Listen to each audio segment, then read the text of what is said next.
An observation you've probably already heard or noticed yourself is the abundance of sequels and remakes coming out these days. Not that sequels and remakes can't be good, but obviously people wouldn't really be complaining about them if they were good. You know, general audiences will watch these films and then they'll get talked about it for like 2 days, and everyone will say, "Oh, they're pretty good, okay, they're pretty good," and then they'll be forgotten about and maybe resurface like 5 months later for like some fucking hate piece that goes viral. Excuse me. Like that happened with Kung Fu Panda 4. I saw some guy. He made like a couple hour long retrospective about how like shitty it is. And I actually kind of like when people do that. Good for them. I don't have a problem with people shitting on like slop. Um, but a lot of these movies are almost bottom in the barrel just because of how forgettable they are, no matter how on the surface decent their quality is. And I don't think a movie exemplifies that more to me than Zootopia 2. And that's funny because a lot of people have dissented against like the zeitgeist accusation. People saying Zootopia 2 is one of the good ones. Not all movies. There's some good ones. But this is one of the last movies I felt. I gave it a watch, and let's move straight into part one. Stinky movie alert? Stinky fucking movie.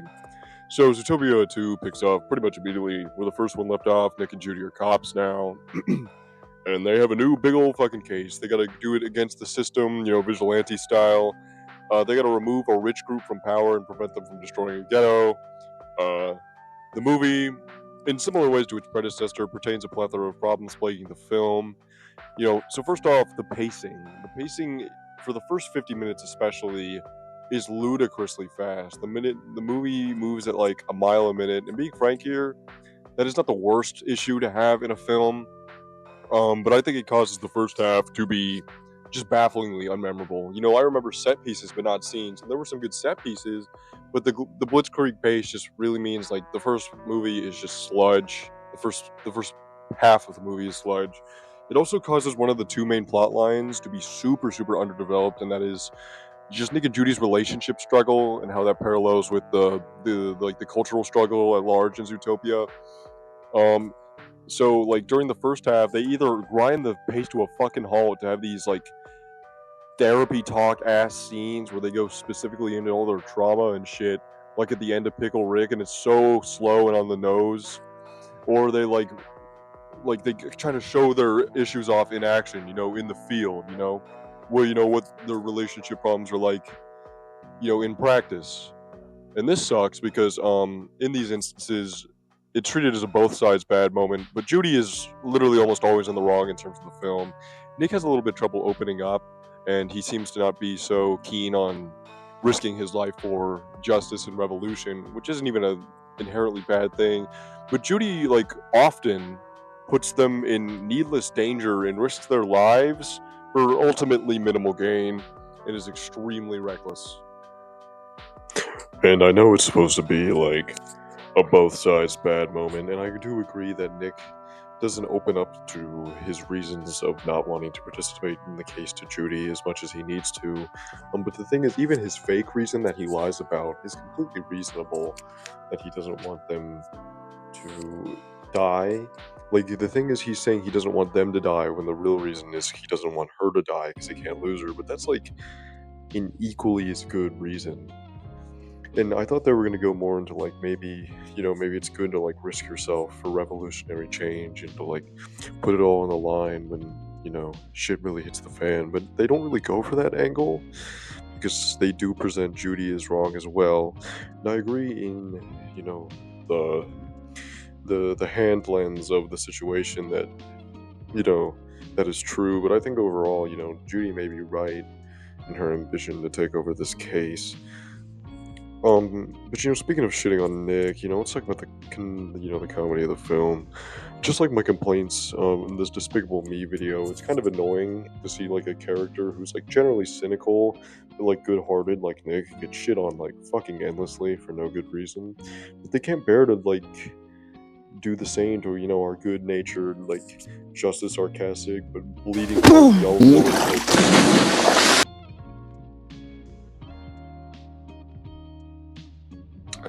In my opinion, the weakest aspect of Zootopia 1 is the bad comedy. It's either like pop culture type shit or just like Fairly Odd Parents catchphrase comedy, and that's not a good thing. The Zebros and all the quotes from the first movie, like, they so much want you to harken back. They're like, oh, it's called a hustle, sweetheart. Smart fox, dumb bunny. They say that shit all the fucking time, with the little carrot recorder. Um, like, they just want, like, your mom to quote it after you leave the theater. And I mean, nothing against moms, but it doesn't even hit that threshold of wit. There's a beaver character in the film who runs a conspiracy podcast, which honestly felt kind of obvious to me. But also, the beaver's name is Nibbles Maple Stick, which is like super weird. Like in a movie about like everybody being different and like we're all being the same on the inside. Like, what if there was a black person named like Water Melson Crimes a Lot? What about that in the fucking script? But this beaver is so fucking annoying. She's like a mix of like Sandy and SpongeBob's worst traits. She's annoying and rude, but the film presents it like we're supposed to like her and find her like the funniest, quirkiest fucking character ever. And find her funny, I never did. Takes two to tango, but a threesome to be some. She's simultaneously like a hick who like she got to do it how country do, and also a millennial who reacts to everything like, that just happened. She's like fucking Dr. Wong from Rick and Morty. What you just guys had was a bonding moment. Is what we call an overshare. I'm alive, by the way.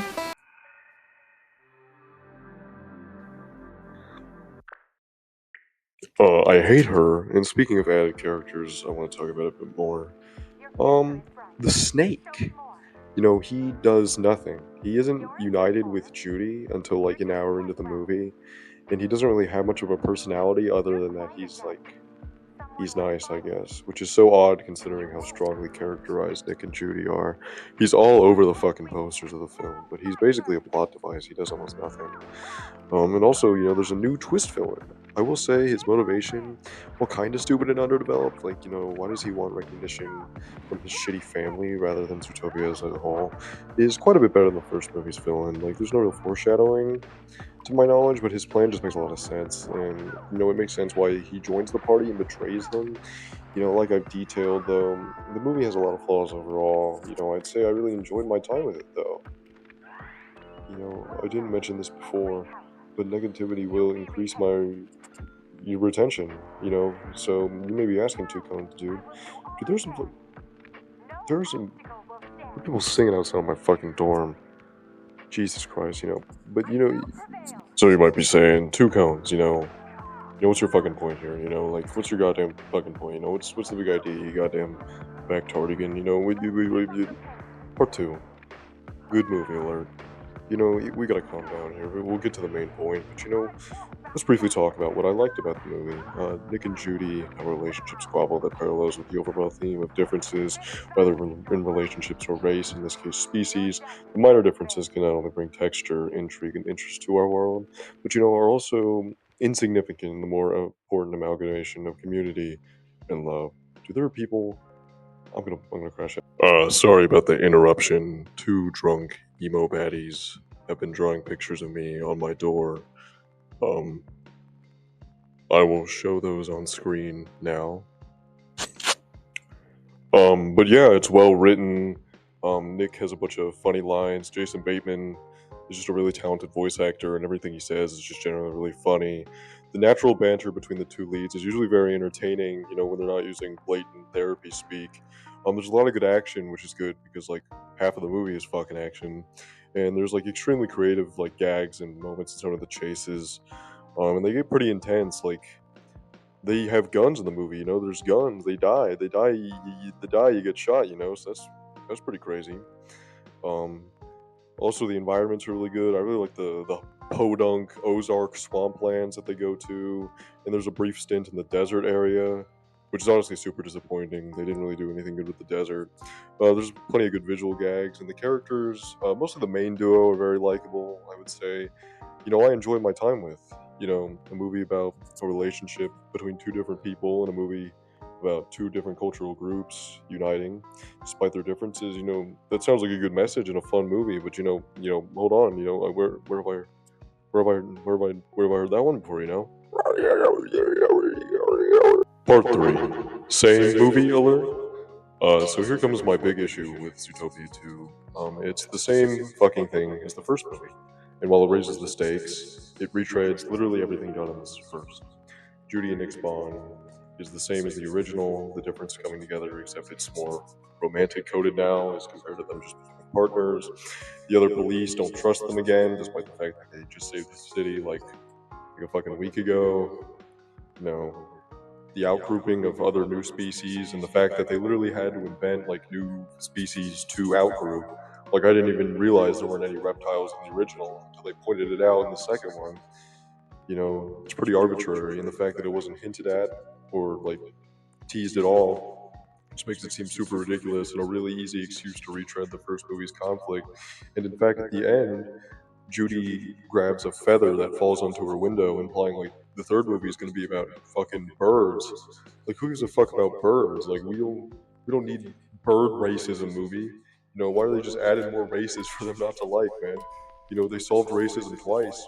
And I get that solving racism isn't that easy, but like it's not like every time people become more accepting, we gotta pull a new race out of our ass to go hate now. I don't know why they just keep making this shit up just for the ridiculous sake of retreading old conflicts. And this is a huge problem with modern Disney and especially Pixar these days. That the films aren't bad, not even bad ideas, well, most times. But like the idea has already been done, so like it's never gonna leave an impact on culture. You're not gonna remember it in a month. You're not gonna give a fuck. You see this in Incredibles 2, where like superheroes are immediately banned again at the start of the movie. Toy Story 4 has Woody learning the same lesson he learned in 3, which in and of itself is the same lesson he learned in 2. And sure, most of these movies are passable and okay moment to moment. Actually, not Incredibles 2. I don't like that one. But they were just never have a big impact. Never. Especially not compared to the previous films, not in general now. Nobody seems to give a fuck about big movies anymore. And I think a result of this is why, so much mainstream culture now is on YouTube drama and like brain rot Instagram reel shit, and 2, politics. Is because we don't have anything else to talk about. Because every new movie coming out these days is awful. No meaning, no purpose, just safe, generic fill to appease the lowest common denominator. Part 4, conclusion. Not much to say today, modern Disney Pixar is just bad, Real fucking hot take there, I know. I mostly did Zootopia 2 because it's topical. I'm not gonna make a video about, I don't know, like Strange World or Wish or Elio, because nobody gives a fuck about those, and I prefer when my videos get views. But if anyone's interested in shit like that, feel free to let me down below. Feel free to sub or tune in like 2 days or whatever. Fucking see ya. Bye.